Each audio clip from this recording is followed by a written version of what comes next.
Before we get started, make sure you subscribe to this channel. That way, when I release more videos like this, you'll get notified. Okay, I got some big news. After living in Orlando for over 30 years, I moved to Denver. Big time change. I'll tell you all about that one later. But one of the big changes I had to make was with my car. So I have a Toyota Corolla that I bought a few months back for my daughter, and I wound up taking it over. Another story for another time, but I knew it wasn't going to work in the mountains. And I needed to figure out what would be the right car. So I asked around, and you know what? Everybody had the same recommendations for me. They all said I needed a Subaru. And so this is a perfect opportunity to share with you my news and also give you this perfect example of the power of a well-positioned brand, which is what we're going to be talking about today on the Enough Already podcast. So welcome to the Enough Already podcast. This is the place for finding the courage to turn your unique strengths, perspective, and experience into a profitable, purpose-driven consulting or coaching business. I'm your host, Betsy Jordyn, and I'm continuing with my Brand You series. And last week I shared with you what is a brand and why you need one. If you missed it, definitely go back and listen. But one of the big takeaways I want you to have from this episode is that you actually have a brand, whether you do branding work or not, because ultimately it's consumers, or in our case, clients, who position brands. The key is to take charge of that impression. And what we're going to be doing today is talking about how do consumers position brands? How do consulting and coaching clients position brands? So that's what we're going to be talking about today on this episode. My goal with this episode is to get you Subaru clear with your brand, meaning that there's this connection between you and the clients you want to help, that this connection is so strong that you become the obvious no-brainer choice or recommendation.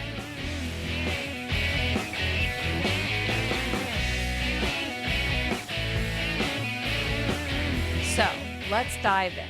So let's go over the 4 things that clients use to position consulting and coaching brands. Starting off, number 1, the first thing that a client considers when they're positioning a brand is, who is this brand for? Who else loves this brand?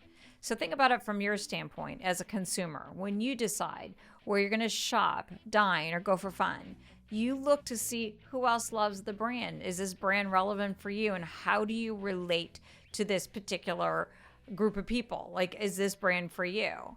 So one of the biggest mistakes a lot of consultants and coaches make when it comes to brand building is they think that their ideal client is really anybody who can need a consultant or coach. And that is literally the death of marketing. You're going to have a lot of challenges if you are going to market yourself that way, and if you're going to brand yourself that way, because it's going to become a very confusing brand. So back in episode 38, I talked about what is an ideal client archetype and why you need one. And if you missed this episode, definitely check it out. And if there's any resistance that is building up in you when I talk about the importance of coming up with your ideal client, you definitely want to go back to that episode. But for a client standpoint, they want to know if they are either currently like the people you work with, or the people you work with aspire to be who they want to be. So you're with me listening to my podcast because you're a purpose-driven type of person. So the brand lover who loves me as a brand builder, business mentor for consultants and coaches are purpose-driven people. I also work with sages, people who are structured and real head people, intelligent people. That's the type of people who work with me or who are attracted to me. But there are other types of business mentors out there who are going to attract other types of people, people who aspire to make $1 million consulting or something along those lines. So from a client standpoint, this is what they're thinking about, the same thing that you might be thinking about it. So let me give you an example with a couple clients that I'm working with. So I have 2 clients who both serve women at midlife. But one of my clients, she's really focused on women who've been stay-at-home moms. And they have been the type of people who've organized their lives around their children, and now they're empty nesters. So that's one type of brand lover for this particular client. So the women who are attracted to this client's brand are caretakers and nurturers. But my other client, She works with high achieving women who are losing that energy at that menopause or perimenopause time period, and they don't like not having this energy, and they want to use this midlife time to recreate their success. So the women who are attracted to this brand, the person who loves this brand, are the go-getter warrior types.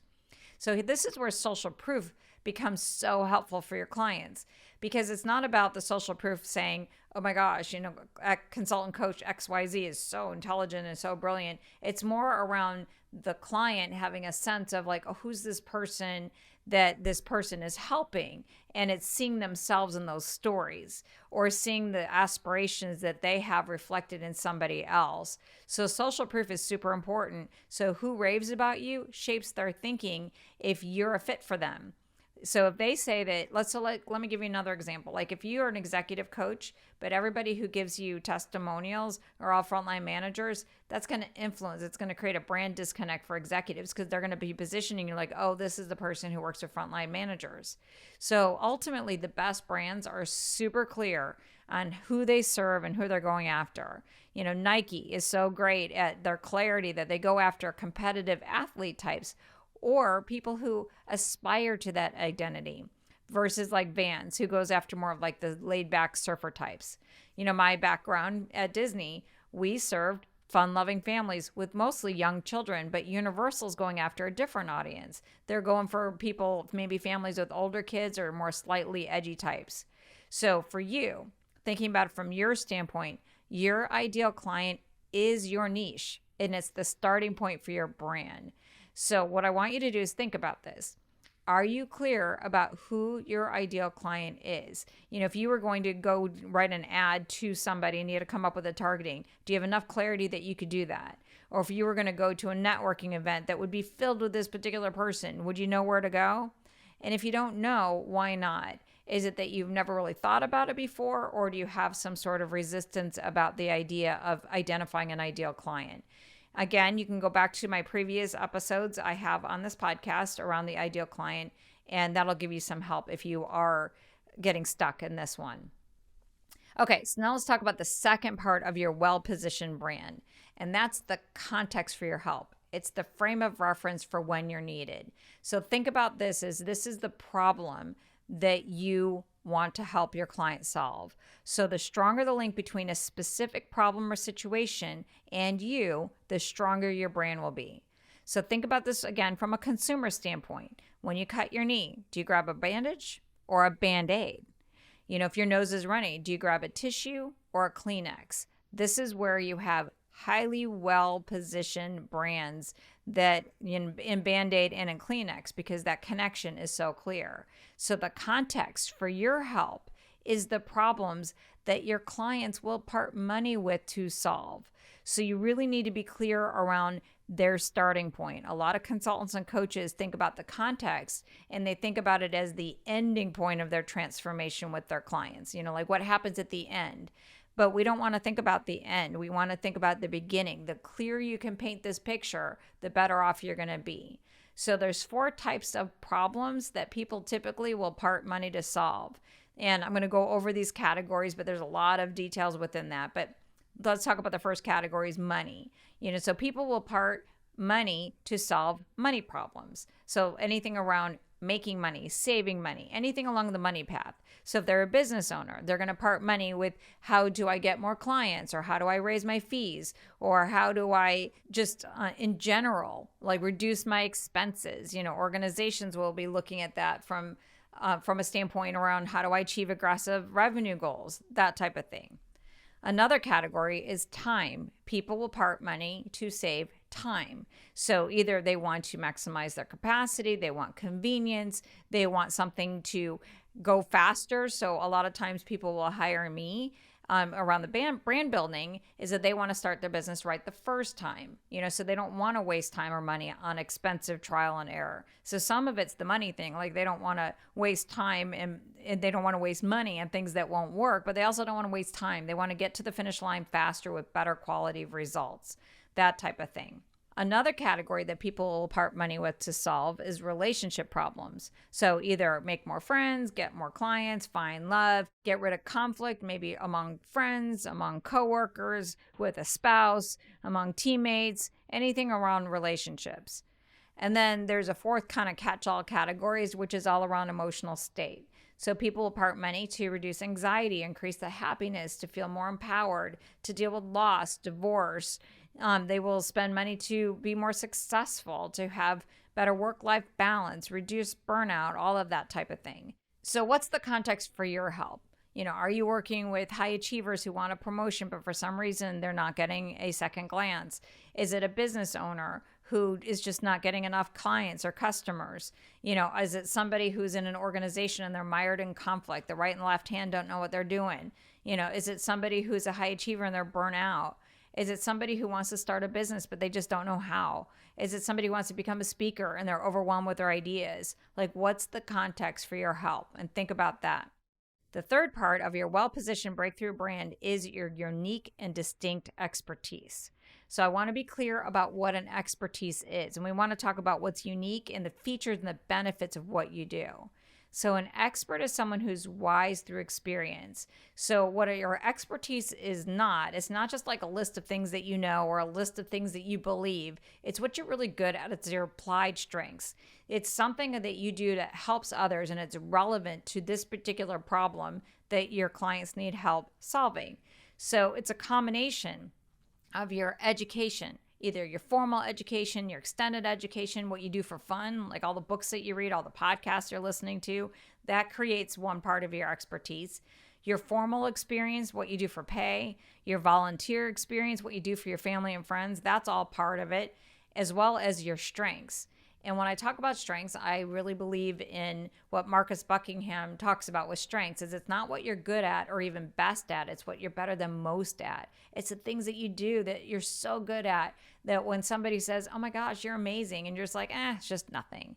You're in your zone of genius. These are these unique strengths. Your expertise is where you pull the through line through it and say, all right, what's unique about this? And what are the different ways of how you personally work with people that creates different types of benefits that they can't get from anywhere else. So think about this question, what is your expertise? What do you know how to do that your clients need to know how to do in order to solve their problems and achieve their goals? What are the features and benefits that someone gets from working with you that empowers your clients in a way that others don't? That's what we're going after here with your expertise. Okay, now let's talk about the fourth part of your well-positioned breakthrough brand, and that is the deeper meaning, higher purpose, and intangible value that you give your clients. In order to understand this part, I need to pull out the language of archetypes. I have done several episodes on archetypes, and I will continue to do episodes on archetypes because I absolutely love them. I'm obsessed. And archetypes are they are really just universal patterns of power and energy. And they're this great shorthand way of infusing your consulting and coaching with meaning. And you already know archetypes. You're very familiar with them. You can go back to the previous podcast that I did on it, but you already know it. Carl Jung is the one who started talking about archetypes. So if you've ever taken the Myers-Briggs type indicator, you know archetypes. Or anytime you've said, oh, he's such a bully, or she's such a queen, or what a miser. You're in the language of archetypes. Our favorite actors and actresses, they all play according to their archetypal energy. Sean Connery plays the king, or Kevin Costner played the knight. Tom Hanks is the everyman, and nobody does the martyr better than Mel Gibson. Our favorite actresses, you think about like Angelina Jolie, who's like the femme fatale, or Sofia Vergara is the goddess, or Jennifer Aniston's the girl next door. Our favorite movies, they're all deeply archetypal. The Lion King, Star Wars, Harry Potter. So there's a reason why all the best brands just borrow the archetypes, and it's the core for these premium brands. They borrow this meaning because archetypes just tap into this existing meaning that exists in humans. And it's this great ethical hack into the client's mind and heart. It really bridges the brains, you have this logical brain and we have this emotional brain. I know this very much firsthand. I'm going to go back to my Disney time. Disney doesn't just sell like hotel room nights and theme park tickets. It sells magical memories. Or if you go to Tiffany's, you're not there just to get diamonds. You're there because it sells true love. Going back to Nike, it's not just about the apparel. It's about the thrill of competition. This plays out with consultants and coaches like you. So for example, Lori Smith, who I've interviewed on this podcast, she's a caretaker sage. And so she helps her clients with initiative planning and prioritization. But what she's really selling is harmony. She aligns stakeholders around a common growth agenda, but the higher purpose is harmony. Or Dan Whedon, who I also have interviewed on this podcast, he sells all kinds of things. He sells books, he sells coaching, mentoring, but he's like this liberator type of person. He has his whole podcast, and his book is all about this unleash. So he provides this inspiration to freedom from constraints. So again, please check out the other podcasts on archetypal superpowers. It's specifically episode 28. But think for yourself, what is the deeper meaning of your consulting and coaching? What are you really inviting your clients into? What's this intangible value that you're bringing for them? Just based on your energy and what you bring to the table. Are you somebody who has like a ton of positivity, so you bring hope and you bring excitement and energy? Or are you just, really fun? Are you like an entertainer? And are you somebody who just brings like the joy of the everyday moment? Or are you somebody who's an amazing storyteller, so you could help people connect the business to something that's more universal and bigger? Are you somebody who's an athlete and you just help your clients just achieve exceptional goals and that type of thing? What is this deeper meaning? Okay, so let's recap what we've talked about on this episode. Number one, consumers are the one who position brands, and smart brand builders understand this and take charge of this process. So in our case, it's clients, and clients use 4 data points when positioning brands. Number one, who the brand is for and who else loves the brand. That's the ideal client. The second is the context or frame of reference for when is this brand relevant. So that's the problem that your consulting and coaching solves. The third is the unique features and benefits of the product or service. In our case, it's the unique features and benefits of your unique expertise. And then finally, the fourth is the deeper meaning behind everything. Attentional brand builders take charge of these 4 decision points. So that's the concepts here. So let's talk about what you can do. What are your next steps? Number one, now let's evaluate your brand clarity. So go back through this episode and answer the questions that I have provided. And if you can't answer the questions readily or you're stuck, here's what I want you to do. First off, I want you to acknowledge that you are so not alone. So be nice to yourself. There's so many reasons why this work is very hard. And the biggest is that nose to the Windowpane Syndrome and how that really stirs up our imposter syndrome. It's really hard to see for yourself how you're special, unique, and what impact you have on others. So if you want additional help on this, this is where I can really help you out here. So maybe we want to work one-on-one on your brand building, where you can work with me and I could draw out your strengths. And I'm really good at helping people language what's in their heart and their minds and get it into website copy. And I have my amazing team that can even create more copy for you or a visual brand. And you can definitely learn more about my services at www.betsydordan.com/services. You'll also find a link to my calendar, schedule time with me, or definitely think about joining my new Brand Breakthrough Mastermind group that I'm launching in January 2023. I'm going to be giving you a whole lot more information, but basically bottom line, this is going to be a small group experience where I'm going to guide people personally through the brand building process. But the benefits you get is you get to be with a lot of other people who are going to also give you that validation, that clarity, that encouragement, and everything else that you're going to need in order to really own what makes you special so that you can get out there and market what you do and get paid actually for what you love and make a bigger difference with your consulting or coaching. So enrollment's going to be opening soon. So definitely be on the lookout for that. If you need more details right now, definitely email me at betsy@betsydordan.com. So another way to get clarity on the unique value of what you do is to conduct a market scan. So that would be another action I would recommend. But for a lot of people, that might be a new skill as well. So next week, I'm going to be doing some training on how to do this. So be sure to hit subscribe so you don't miss this episode. And until next time, thanks for listening. Thank you for tuning in. If today's episode lit a fire in you, please rate and review Enough Already on Apple Podcasts or subscribe wherever you listen. And if you're looking for your next step, visit me on my website at betsydjordyn.com, and it's Betsy Jordyn with a Y, and you'll learn all about our end-to-end services that are custom designed to accelerate your success. Don't wait. Start today.